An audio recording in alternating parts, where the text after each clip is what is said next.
हमारे Ashoka film studio music channel को subscribe करना बिल्कुल ना भूलें।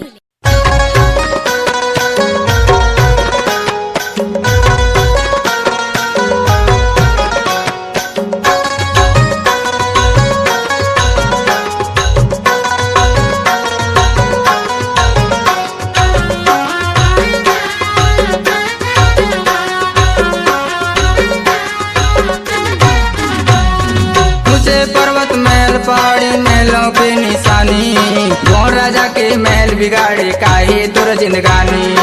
ऊंचे पर्वत महल पहाड़ी महलों की निशानी, गौर राजा के महल बिगाड़े काहे तुर जिंदगानी।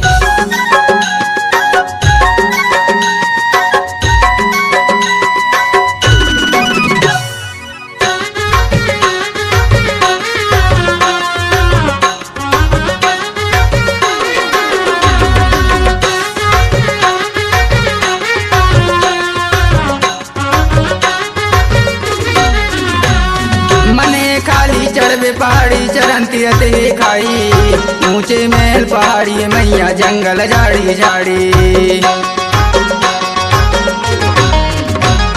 हाथे जोरे सेवा करूं गुंडवाना की मोर, मंडल के रहे रानी राजा या भैया लजो। ऊंचे पर्वत महल पहाड़ी गुंडवाना के मोर, गुंडवाना के मोर। ऊंचे पर्वत महल पहाड़ी महलों की निशानी, गौर राजा के महल बिगाड़े काहे तुर जिंदगानी।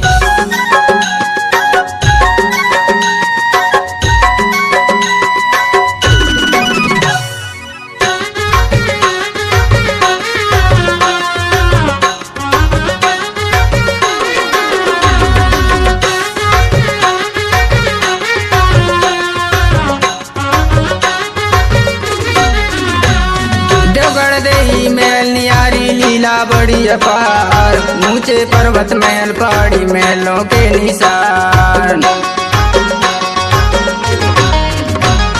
प्रकृति तोरे आसन मैया गढ़पुरवा महल निशान, ऊंचे पर्वत महल पहाड़ी गोंडवाना के हमान। बैजू ध्रुवे तुर गुड़ गाथों देवगांव के जान, देवगांव के जान। ऊंचे पर्वत महल पहाड़ी महलों के निशानी, गौर राजा के महल बिगाड़े काहे तुर जिंदगानी। ऊंचे पर्वत महल पहाड़ी महलों के निशानी, गौर राजा के महल बिगाड़े काहे तुर जिंदगानी। गौर राजा के महल बिगाड़े काहे तुर जिंदगानी। गौर राजा के महल बिगाड़े काहे तुर जिंदगानी। गौर राजा के महल बिगाड़े काहे तुर जिंदगानी।